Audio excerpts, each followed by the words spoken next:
You're listening to the Stephen A. Smith Show podcast. ESPN is 888-729-3776. Ladies and gentlemen, now that it's warming up, it's time to get out to the stadium and catch a few ball games.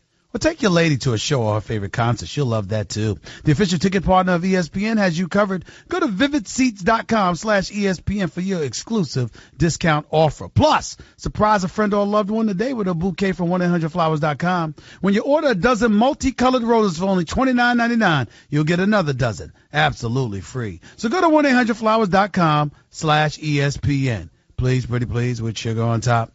Listen, the news of the day, and we all know that is, I hear a little noise in my ear in the background. Can somebody get rid of that, please? Here's the deal. Kawhi Leonard has asked to be traded. His preferred destination is his hometown of Los Angeles, California. He'd like to become a member of the Los Angeles Lakers. If you are Irvin Magic Johnson, I just can't imagine that Irvin Magic Johnson doesn't end up with two of the top three free agents this summer. And I got a question to ask anybody. Isn't it time, particularly with this latest news that has come down the pike about Kawhi Leonard? Ladies and gentlemen, has anybody thought of the combination of LeBron James and Kawhi Leonard in Los Angeles? And whether or not that would be enough for the Lakers to beat the Golden State Warriors? Are y'all ready for this answer, ladies and gentlemen? Is everybody ready for this answer? No, they wouldn't. Not good enough. Yes, Stephen A. Smith just sat up there and said two of the top three players on the planet, arguably, unless you want to put Anthony Davis up in there, which I would not mind. And LeBron James and Kawhi Leonard would not be enough, even with Kuzma and the crew, to beat the Golden State Warriors. I stand by that statement. You know why? Are y'all ready for this? Because Kawhi Leonard and LeBron James aren't your quintessential alpha dogs. That's why. That's right, I said it. Both of them are phenomenal. Both of them are great. Both of them can make shots. We've seen LeBron make 2 game winners this postseason. We saw the 51-point explosion in game 1 before J.R. Smith went brain dead. We saw all of that. Here's the thing. I'm talking about killers. I'm talking about guys, they want the ball in their hands and they ain't think about giving it up to somebody else unless absolutely necessary. I'm not talking about somebody, I want to make the right play. I just want to play the game right and do the right thing. I'm not talking about that. I'm talking about a guy. Give me the damn ball and move out the way. Kawhi Leonard and LeBron James together don't do that. See, I think somebody like Paul George would do that. I think Paul George was just in Oklahoma City with Russell Westbrook. And, oh, by the way, we can't rule out the possibility of Magic getting all three. Remember, if LeBron comes, Paul George could come too. They got enough cap space. And if those two come and San Antonio is willing to do a trade with you for Kawhi Leonard, my God. Now, that would be something special. But to me, Magic Johnson's playing with house money almost. If you get at least one of these dudes, it's a significant upgrade from what you've had. See, ladies and gentlemen, you'd have no chance in hell of getting any of these dudes with Jim Buss at the helm. It would not happen. First of all, they'd be looking for and wondering whether or not he was at Hooters. Secondly, you'd have no faith in his basketball decisions. You couldn't trust Mitch Kupchak because he was compromised by Jim Buss, and everybody knows Mitch Kupchak knows what he's doing. That's why he landed the job in Charlotte. The man knows basketball. Mitch Kupchak has gone from L.A. because his allegiance was to Jim Buss, and he lost because it should have been a genie. Even though Jim Buss was running basketball operations, and he was a member of the Buss family, so you can understand why Mitch Kupchak would flow with him. Either way you slice it, thank God he's gone. And that Magic Johnson is there. But now that Magic Johnson is there, and notice I didn't say Rob Pelinka, who's the GM. I got a lot of respect for Rob Pelinka. I like him. But as it pertains strictly to this discussion, I don't give a damn about Rob Pelinka. I don't want to hear his name. He's irrelevant to all of this. This is Magic Johnson's team. This is Magic Johnson's team. And you see, ladies and gentlemen, while we're thinking about it, as I'm sitting here doing this show for Philadelphia today, that's the problem the Philadelphia 76ers have. Brian Colangelo is no longer here. Not that he was ever, quote unquote, that dude, but he did have a resume as an executive. He's a 2-time executive of the year. And now that he's gone, courtesy of burner accounts started and organized by his wife, with him claiming that he knew nothing about it when no one believes that. He's out of a job. And now Brett Brown is your interim coach. Ladies and gentlemen, Brett Brown's a nice guy. And I want to say that Brett Brown, the coach of the Philadelphia 76ers, not only is he a nice guy, I thought he did a great job this year until the series against Boston. Series against Boston, I don't care what anybody says. He lost 3 games. Game 1, they weren't prepared. Don't get me started with no timeouts and to stymie a 22-point lead from evaporating. Inbounds plays to J.J. Redick in Game 3, where instead of looking to shoot, he's trying to pass the ball. That's coaching. But that's all I have a problem with Brett Brown. And 3 games should not determine his career. I'm glad they kept him on board in Philadelphia. I'm happy for him. But he ain't the GM that's going to go out and recruit for you. That ain't Brett Brown. That's not who he is. Good man. He ain't got that kind of cachet. You ain't coming to Philadelphia because of Brett Brown. You'll come before because of Ben Simmons and Joel Embiid. You ain't coming for Brett Brown. Who's recruiting? Who's recruiting? Brad Stevens got you Gordon Hayward. Danny Ainge got you Kyrie Irving. What's Brett Brown going to get you? Sorry. Doesn't cut the mustard. So we got that going on. I brought up the New York Knicks. I like David Fizdale. He'll get you he'll get you a sit-down interview with LeBron James. He'll do that. He'll do that. But what else is Fizdale going to be able to parlay into? They don't have talent. They don't have enough talent in New York. I want to give Steve Mills a chance. Think he deserves it. He grinds. He puts in the work. People know him. They respect him. And Scott Perry has all of our respect. This man knows basketball, knows talent, and has a resume and a pedigree courtesy of working under Joe Dumars all of those years in Detroit. But they have no talent. So they got to wait until next summer to be relevant. And hope that somebody like Kyrie or somebody else who's going to be an unrestricted free agent actually wants to go play for them. You see where I'm going with all of this, ladies and gentlemen? See, this is a job that Phil Jackson was supposed to excel in. It was supposed to be you being a president of basketball operations, you being the face of organization, you having 11 rings for 10 fingers. You were supposed to be the guy going out there and recruiting. Couldn't even get a sit down with LeBron or Kevin Durant. Wouldn't even look at him. Wouldn't even look at him. So that's where we are with this. That's what we're witnessing with this. That's what we see with this.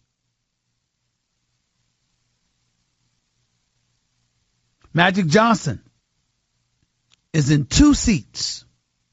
The driver's seat and the hot seat.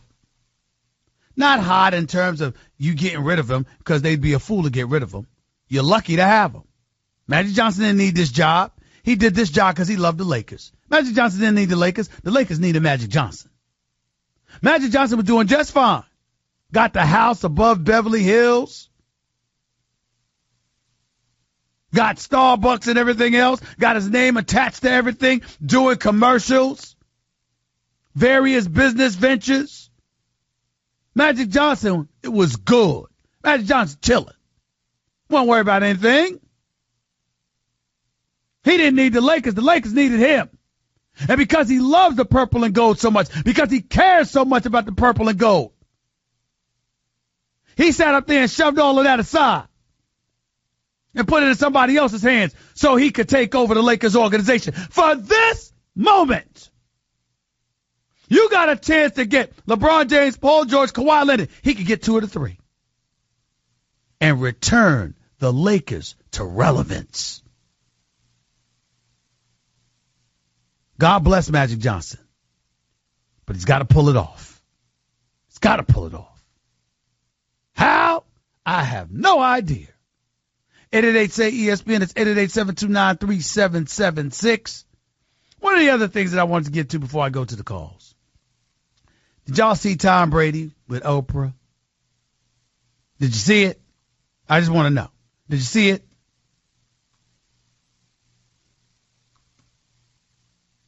Tom Brady, speaking to Oprah, basically explains how he handled things during that tumultuous time. And a lot of people are commenting about it, applauding him to some degree for, the kind of things that he had to say. He just basically said that he applauded the players, that, he spoke to them, getting different perspectives, real healthy conversations, and, that was that. I have no problem with what Tom Brady had to say. I think Tom Brady has been very thoughtful, very sensitive to such issues, to some degree anyway. And listen, the bottom line is this. Nobody should be forced to do things that they don't want to do as it pertains to the subject of speaking out. It ain't for everybody. Everybody can't be Stephen A., y'all. Everybody can't do it. Everybody can't be a plethora of other individuals whose voices are far more powerful and substantive than mine. That's not my lane. I can speak about it from a layman's perspective, but there's no aficionado this way with social activism, politics, etc., because history plays a role. And no matter how much I know about history, it's nothing compared to the elder statesmen emanating from my community and beyond who know more about history than I do. But with that being said, I do think it's important to point out, and I want to point this out, and I hope white America is listening specifically. Do I need to remind y'all that the prism of history shows us that while blacks and other minority communities always had incredible fights that they had to deal with, civil rights and beyond, do y'all need to be reminded that there were some white folks that helped that cause, that stuck their necks out, that spoke up on behalf of the desolate and disenfranchised, those who had vile prejudices exacted against them? Did you know that one of the biggest reasons this country is a better place is because conscientious white observers, a la Chris Long of the Philadelphia Eagles, stepped up and joined the fight? And we all know Tom Brady's never going to do that. Now, I'm not going to get into the Make America Great hat and all of that other stuff. That's his prerogative. And who he supported and who he voted for is his business. And I don't think for 1 second that when Tom Brady wore that cap supporting Donald Trump, that he was in support of some of the things that Donald Trump said, some of the ways in which the president acted before he became president, or whatever. I'm quite sure it wasn't about that. Tom Brady has run across Donald Trump. Tom Brady, no doubt, has been at one of Donald Trump's hotels. No doubt has participated, or played in a golf course at one of Donald Trump's properties. There's no doubt. And I'm not one of those people who believes that everybody who supports somebody is so incredibly knowledgeable of those individuals. We live in an age and in a society where one monolithic view can dictate who you support and who you turn against. You don't even have to know anything else about them. So I'm not here to judge Tom Brady in any kind of negative fashion. But I am saying this. I am a black man who is fully aware of the advantages of white participation in certain causes. And could you imagine with these protests if Tom Brady had taken a knee? Could you imagine if Tom Brady didn't take a knee, but stood up like Drew Brees has and spoke eloquently about things that ail our society and how we do need to address them? Could you imagine that? Could you think for a second of how profound that would be coming from the face of the National Football League?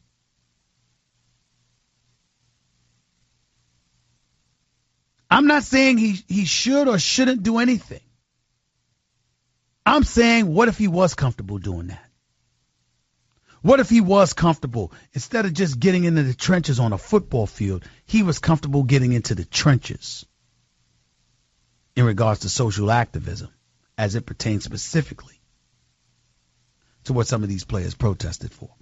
We've got the NFLPA hiring lawyers to go up against the NFL because they're upset that the NFL just enacted this national anthem policy that calls for you to stand for the national anthem at all times while you're out on the field. And if you're not going to stand for the national anthem, stay in the locker room until the national anthem is finished being played. What if Tom Brady spoke out against that? What if he said that was a bogus policy? It was utterly ridiculous. What if he challenged the owners to stop being hypocrites? What if he sat up there and simply said, I'll stand for the national anthem. I would not kneel. But I will tell you this. The NFL has some nerves. For 1 minute, you're engaging in paid patriotism, taking money from the Department of Defense, millions, to promote patriotism, but never took the time to implement a policy mandating that you stand for the national anthem like the NBA and MLB had in place. What if Tom Brady pointed those kind of things out? Can anybody imagine what kind of impact he would have? I can. I can imagine it a lot. I'm just saying. Our society is only as strong as its weakest link. If the disadvantaged and disenfranchised amongst us are barreled over and taken advantage of at a whim, who's to say we're not next? 888-SAY-ESPN. That's 888-729-3776. Let's go to the phones. Eric in California, you're live with Stephen A. Talk to me. Yo, what up, Stephen? Hey, Eric, man, are I was you talking there? that knowledge. Eric, are you there?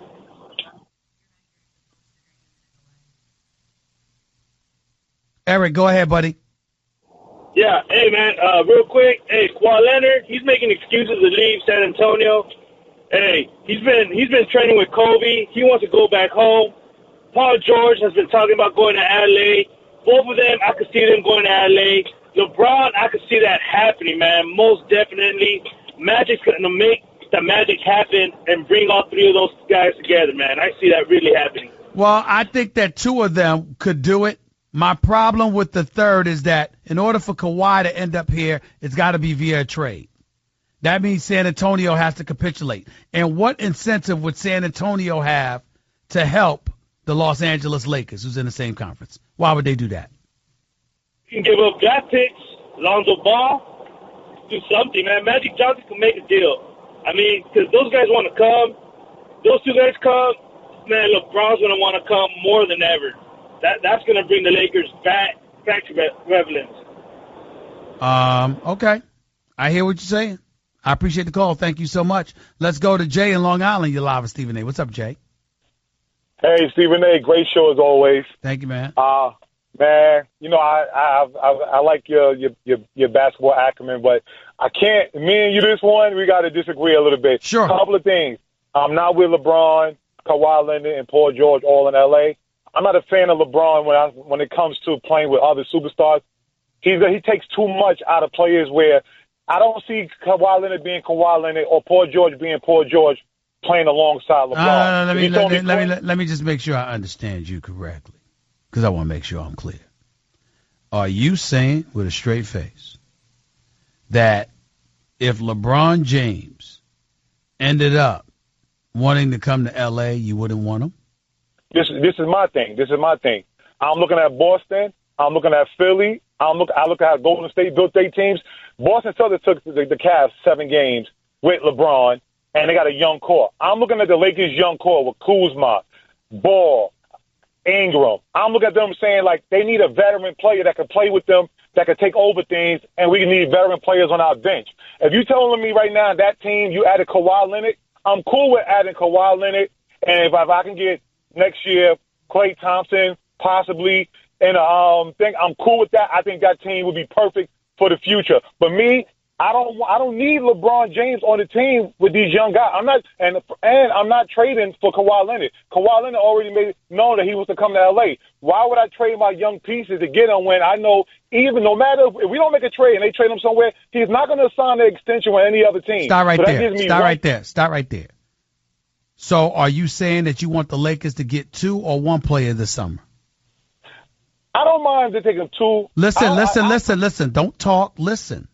I'm asking you the question because if they get 2 players, okay, there's no room to bring Kawhi on next year via free agency. So in other words, you got room for 2 max players. You need if you want to get Kawhi next year and still have space, you need to make sure that you only spend money on 1, not 2. I'm not getting Paul George is definitely out the picture. I'm also not a fan of Luke Walton. I'll get him out of there and bring in Mark Jackson. Oh, good Lord. Goodbye. You're not listening. You're talking. You're not listening. I said something. You had no answer to that question. And by the way, Luke Walton doesn't affect the cap. Get triple action protection for optimal engine performance with Shell V-Power Nitro plus premium gasoline. By the way, before you hit the road for any vacation this summer, visit GNC. You need to stay healthy, and GNC has the highest quality solutions and supplements in the industry. GNC brand products pass up to 150 quality checks. You can be sure you're getting the best prices with GNC's price match guarantee. GNC doesn't just match prices, they'll beat it by a buck. Or try something new. If it's not right for you, return it for a full refund. You heard right, a full refund. This summer, live well with GNC. Exclusions apply. See an associate or GNC.com for details. Craving even more of Stephen A? Him of all people. For around-the-clock access to the man? I'm Stephen A. You can follow him on Twitter and Instagram at Stephen A. Smith and on Facebook at Stephen A.